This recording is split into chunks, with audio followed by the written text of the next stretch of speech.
ദൈവത്തിന് മഹത്വമുണ്ടാകട്ടെ. ക്രിസ്തുവിൽ ഏവർക്കും സ്നേഹവന്ദനത്തെ ഒരിക്കൽ കൂടെ അറിയിക്കുന്നു. കഴിഞ്ഞ ദിവസം നമ്മൾ കർത്താവിൻ്റെ വരവിനെ കുറിച്ച് പല കാര്യങ്ങൾ ചിന്തിപ്പാൻ ഇടയായിട്ടുണ്ട്. ക്രിസ്തുവിൻ്റെ വരവിനോടുള്ള ബന്ധത്തിൽ പല പഠിപ്പിക്കലുകൾ നമുക്ക് കാണുവാനായിട്ട് സാധിക്കുന്നുണ്ട്. 3-ാം നൂറ്റാണ്ടിന് ശേഷം അഗസ്തീന്റെ അമില്ലേനിയൻ സിദ്ധാന്തം ഉടലെടുക്കുവാനായിട്ട് ഇടയായി. അതനുസരിച്ച് കർത്താവ് വരുന്നെങ്കിലും സഹസ്രാബ്ദ വാഴ്ച ഉണ്ടായിരിക്കുന്നതല്ല എന്ന പഠിപ്പിക്കലായിരുന്നു അത്. എന്നാൽ 18-ാം നൂറ്റാണ്ടില് പോസ്റ്റ് മില്ലേനിയസത്തിന്റെ പഠിപ്പിക്കൽ ഉണ്ടായി. അത് കർത്താവ് സഹസ്രാബ്ദത്തിന് പിൻപ് വരും എന്ന പഠിപ്പിക്കലാണ്. വീണ്ടും 19-ാം നൂറ്റാണ്ടിന്റെ പൂർവാർത്ഥത്തില് പ്രീമില്ലേനിയസത്തിന്റെ പഠനം നടത്തുവാനായിട്ട് ഇടയായി. അതനുസരിച്ച് കർത്താവ് സഹസ്രാബ്ദ വാഴ്ചയ്ക്ക് മുൻപ് വരും എന്ന പഠിപ്പിക്കലാണ്. ഇങ്ങനെ പല പഠിപ്പിക്കലുകൾ നമുക്ക് കാണുവാനായിട്ട് കഴിയുന്നുണ്ട്. എന്നാൽ തിരുവചനാനുസരണം നാം നോക്കുമ്പോൾ പുതിയ നിയമത്തിൽ ഏതാണ്ട് 318 പ്രാവശ്യം രേഖപ്പെടുത്തിയിരിക്കുന്ന വിലപ്പെട്ട സത്യമാണ് കർത്താവിന്റെ പുനരാഗമനം എന്നത്. അത് 1 തെസ്സലോനിക്ക ലേഖനം 4:13 തൊട്ട് 18 വരെ, 1 കൊരിന്ത്യ ലേഖനം 15:51 തൊട്ട് 58 വരെ ഒക്കെ നമ്മൾ നോക്കുമ്പോൾ അത് കാണുവാൻ കഴിയുന്നുണ്ട്. ക്രിസ്തുവിൽ മരിച്ചവർ മുമ്പേ ഉയർത്തെഴുന്നേൽക്കും, അന്ത്യകാഹളനാദത്തിങ്കൽ പെട്ടെന്ന് കണ്ണിമയ്ക്കുന്നതിനിടയിൽ നാം എല്ലാവരും രൂപാന്തരപ്പെടും തുടങ്ങിയ കാര്യങ്ങൾ അവിടെ നമുക്ക് കാണുവാനായിട്ട് സാധിക്കും. ഈ മകൽ സംഭവത്തെ ഉദയനക്ഷത്രം ഉദിക്കും എന്നാണ് പത്രോസ് വിശേഷിപ്പിച്ചിരിക്കുന്നത് തന്റെ 1-ാം ലേഖനത്തിൽ, അതിന്റെ 1-19 വാക്യത്തിൽ അത് നമുക്ക് കാണുവാനായിട്ട് കഴിയും. എന്താണ് ഉൽപ്രാവണവും മഹത്വപ്രത്യക്ഷതയും തമ്മിലുള്ളതാകുന്ന വ്യത്യാസം എന്നതാണ്. മഹത്വപ്രത്യക്ഷത എന്നത് സഖരിയ പ്രവചനം 14-ാം അധ്യായത്തിന്റെ 4 മുതൽ 5 വരെ, മത്തായിയുടെ സുവിശേഷം 24-ാം അധ്യായത്തിൽ, 2 തെസ്സലോനിക്ക ലേഖനത്തിന്റെ അതിന്റെ 2-ാം അധ്യായത്തിന്റെ 1-2 വാക്യങ്ങളിൽ, അതേപോലെ വെളിപ്പാട് പുസ്തകം 19-ന്റെ 11 മുതൽ 17 വരെയുള്ള ഭാഗങ്ങളിൽ ഒക്കെ പഠിക്കുമ്പോൾ നമുക്ക് കാണുവാനായിട്ട് സാധിക്കും. സമയത്തിന്റെ ചുരുക്കത്താൽ ഈ ഭാഗങ്ങളൊക്കെ ബൈബിളിൽ എടുത്ത് വായിക്കുന്നത് നന്നായിരിക്കും. വിശുദ്ധന്മാരുടെ പുനരുത്ഥാനത്തെ കുറിച്ചോ രൂപാന്തരത്തെ കുറിച്ചോ ഈ ഭാഗങ്ങളിൽ യാതൊരു സൂചനയും നമുക്ക് കാണുവാനായിട്ട് കഴിയുന്നില്ല. ഇവിടെ ഇതിനെ മലാക്കി നീതി സൂര്യൻ ചിറകിൻ കീഴിൽ ലോകോപശാന്തിയോടുകൂടെ ഉദിക്കുമെന്നാണ് പ്രവചിച്ചിരിക്കുന്നത്. ഇതിനെ ആണ് നമ്മുടെ കർത്താവ് യേശു തന്റെ സകല വിശുദ്ധന്മാരുമായി വരുന്ന പ്രത്യക്ഷത എന്ന് വിശേഷിപ്പിച്ചിരിക്കുന്നതായിട്ട് 1 തെസ്സലോനിക്ക ലേഖനം 3:13 കാണുവാനായിട്ട് കഴിയുന്നത്. ദൈവം നിദ്ര കൊണ്ടവരെയും യേശു മുഖാന്തരം അവനോടുകൂടെ വരുത്തും എന്ന് 1 തെസ്സലോനിക്ക ലേഖനം 4:14 പറയുന്നു. അപ്രകാരം പറയുന്നതും കർത്താവായ യേശു തന്റെ സകല വിശുദ്ധന്മാരുമായി വരും എന്നതും 2 വ്യത്യസ്ത സംഭവങ്ങളാണ് എന്ന് നാം ഓർത്തിരിക്കേണ്ടതാണ്. നിദ്ര കൊണ്ടവരെ അവനോടുകൂടെ വരുത്തും എന്നത് രഹസ്യവരവിനെയും സകല വിശുദ്ധന്മാരുമായി വരുമെന്നത് മഹത്വ പ്രത്യക്ഷതയുമാണ് ഇവിടെ അർത്ഥമാക്കുന്നത്. അത് മനസ്സിലാക്കി വേണം നാം അത് പഠിക്കേണ്ടത്. കർത്താവിന്റെ വരവിന്റെ ആദ്യ പതനത്തിങ്കൽ വിശുദ്ധന്മാർ ഉത്ഭ്രാമണം പ്രാപിക്കുകയും ഭൂമിയിൽ നിന്ന് മധ്യാകാശത്തിലേക്ക് ചേർക്കപ്പെടുകയും അവിടെ വെച്ച് കർത്താവിനെ ദർശിക്കുകയും ചെയ്യും എന്നതാണ് 1 തെസ്സലോനിക്ക ലേഖനം 4:16-17 വാക്യങ്ങളെ വ്യക്തമാക്കുന്നത്.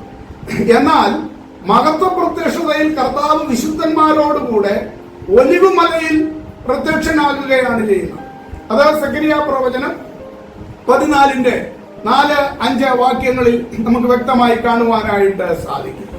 പ്രിയമുള്ളവരെ, എന്തു തന്നെ ആയിരുന്നാലും നമ്മുടെ കർത്താവ് വരും എന്നുള്ളത് വിശുദ്ധന്മാരുടെ ഭാവി പ്രത്യാശയാണ്. ആ തിരുവചനങ്ങളെല്ലാം നിറവേറിക്കൊണ്ടിരിക്കുക.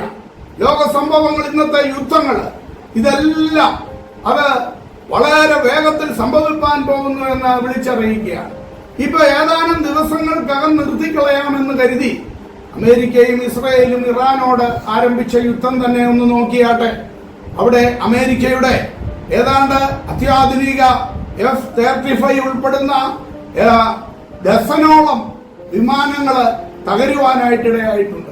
17 റീപ്പർ ഡ്രോണുകളാണ് അമേരിക്കയ്ക്ക് നഷ്ടമാകുവാനായിട്ട് ഈ ദിവസങ്ങളിൽ ഇടയായത്. അതേപോലെ ഇസ്രായേലിന് ഏതാണ്ട് 18 പൈലറ്റില്ലാ വിമാനങ്ങളും ഏതാനും ഡ്രോണുകളും നഷ്ടമായിട്ടുണ്ട്. യുദ്ധം നിർത്താൻ വേണ്ടി ട്രംപ് ചില ഭീഷണികളൊക്കെ മുഴക്കിയത് നമുക്കറിയാം. അതൊക്കെ വളരെ രസകരമാണ്. 48 മണിക്കൂർ, 2 ദിവസം, 5 ദിവസം, ഇങ്ങനെയൊക്കെ ചില ഭീഷണികളെല്ലാം മുഴക്കിയെങ്കിലും വെറും ഒരു രാജ്യമായ ഇറാൻ ഇതൊന്നും കൂട്ടാക്കാതെ ഇപ്പോൾ യുദ്ധം വളരെ അതിന്റെ തീവ്രതയിൽ മുൻപോട്ട് പോയിക്കൊണ്ടിരിക്കുകയാണ്. ഇതുകൊണ്ടുണ്ടായ നേട്ടം എന്താണ്? എല്ലാ രാജ്യങ്ങൾക്കും അവരുടെ ഒത്തിരി ഭടന്മാർ നഷ്ടപ്പെട്ടു, ആ നേതാക്കന്മാർ നഷ്ടപ്പെട്ടു, അനേക കോടികളുടെ നഷ്ടം ഉണ്ടായി, അനേക കുഞ്ഞുങ്ങൾ, അനേക ജീവിതങ്ങൾ തകരുവാനായിട്ട് ഇടയായി തീർന്നു. അതേ, ഇതുകൊണ്ടൊന്നും യാതൊരു പരിഹാരവും വരികയില്ല. ഇതെല്ലാം അന്ത്യകാല ലക്ഷണങ്ങളാണ്.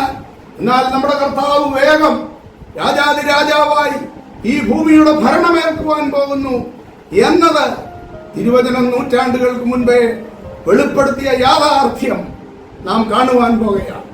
ആയതുകൊണ്ട് പ്രിയമുള്ളവരെ, യഥാർത്ഥമായി യേശുവിനെ ഉള്ളിൽ ധരിച്ചുകൊണ്ട് കർത്താവിന്റെ വരവിനായി നമുക്ക് ഒരുങ്ങാം, കാത്തിരിക്കാം.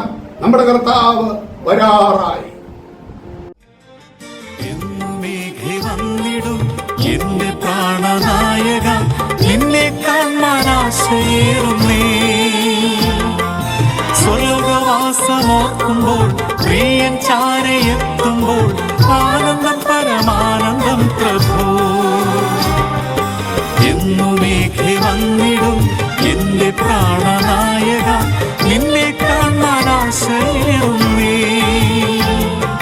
സ്വർഗവാസമോർക്കുമ്പോൾ, പ്രിയൻ ചാരയെത്തുമ്പോൾ, ആനന്ദം പരമാനന്ദം പ്രഭു.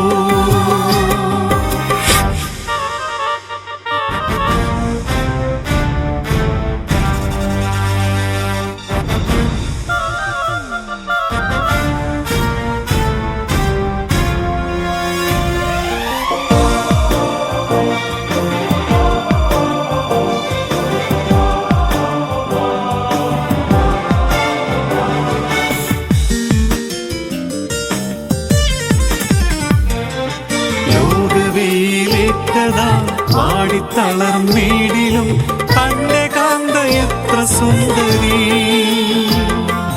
കേദാരെ കൂടാരങ്ങളെ, സോളമൻ തീരശിലകളെ, വെല്ലുന്നതാം ശോഭയുള്ളവൾ. ലോകവേലേറ്റതാ വാടിത്തളർന്നീടിലും തന്റെ കാന്ത എത്ര സുന്ദരി. കേദാരെ കൂടാരങ്ങളെ, സോളമൻ തീരശിലകളെ, വെല്ലുന്നതാം ശോഭയുള്ളവൾ.